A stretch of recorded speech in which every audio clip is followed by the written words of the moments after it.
Wel, mae bywyd digon ofnus os ti'n gofyn fi. O, reit, dad.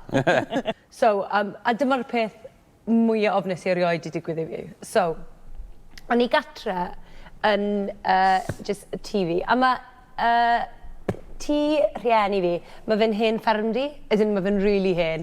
Mae loads o pobl di marw ynddo fe.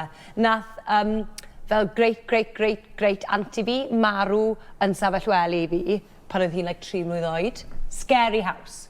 Anyway, o'n i'n meddwl o'n i erbyn fi hun yn y tŷ, a o'n i'n darllen y pwynt horror llyfr yma, ond oedd e mor freaky, o'n i'n cael trafferth troi'r tudalen. Like, o'n i'n chwysu, o'n i fel... So, nes i penderfynu cael egwyl o'r unrelenting terror.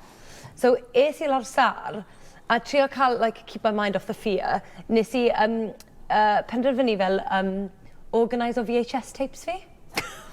I know, old school. A nath chwaer fi snico lan a mynd boo.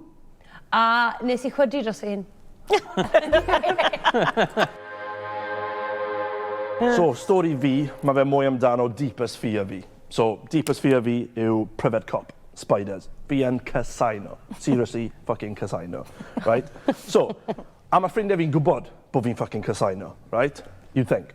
A felly, o'n i mewn tŷ ffrind fi, wnaethon ni yfed, oedd fel party priodas neu rhywbeth fel hwnna, a wedyn wnaethon ni cysgu ar y sofas, eitha standard, ar ôl noswaith mas gyda ffrindiau ti.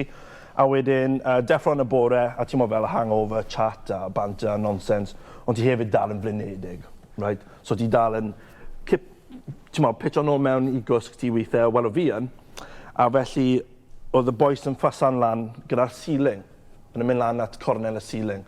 A ni dal, ti'n modd, hanner mewn cwsg, a nhw'n gigl, a ni fel, shut up, ti'n modd, cadw mynd nôl i gysgu.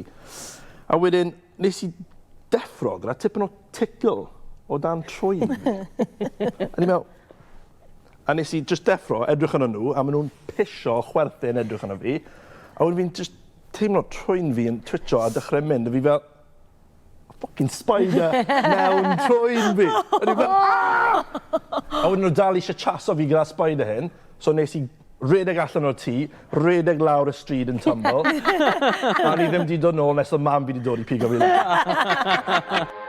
Weda Beth, mae stori gyda fi i chi. Wff, mae stori gyda fi i chi. Mae fe'n wir, nath e digwydd i fi, a wede pan wedi'n teithio. So, wni yn hedfan o Bangkok i Vietnam, a...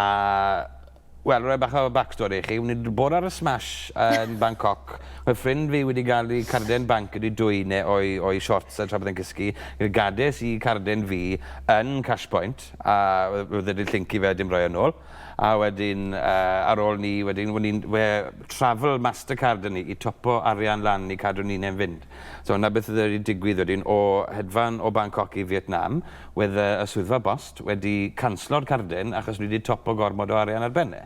A pan ti'n cyrraedd yn Vietnam, mae visa ar y ti, wedd e da fi, a wedyn wedi talu am y stamp ar y passport yn mynd i'r peth. Ond wedyn, wedi carden fi wedi cael ei ganslo, a wedi dim yn gallu talu am y stamp. So wedi dim yn gallu mynd i'r gwlad. So wedyn, wedi yn immigration am oriau, a nhw trwyddo bag fi, nath nhw ffindio penknife, achos nhw wedi bod yn campo o bydde.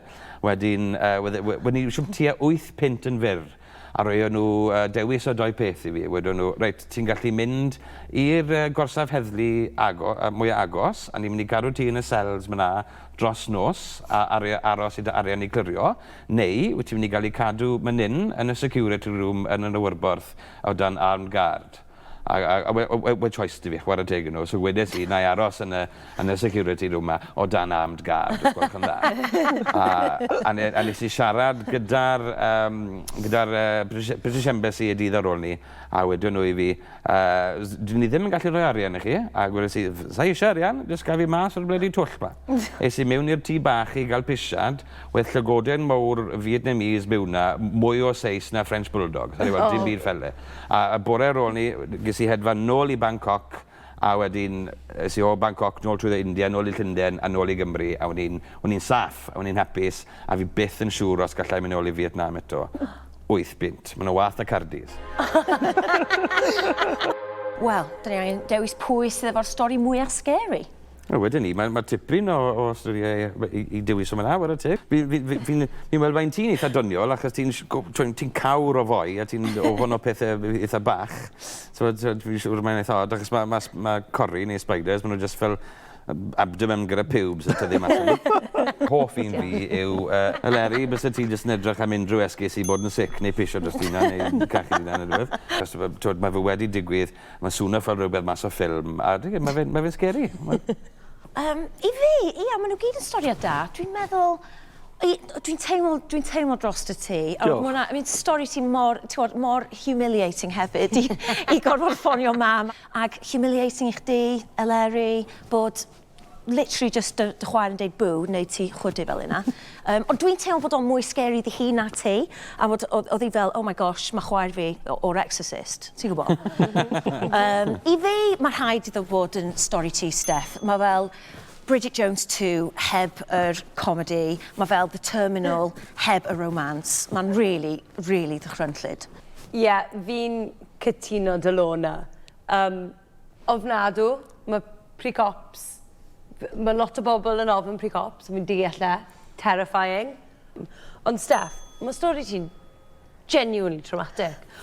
Wel, mae dewis fi'n mynd i bod yn syml iawn. Un ti, Steph, oedd e fel shitty Bear Grylls goes abroad. So, mae rhaid i ti ennill yn fy marn i. Yes! Chwarae ti, ti'n heiddio.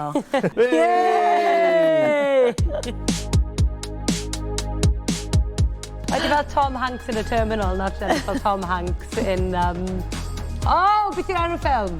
Castaway.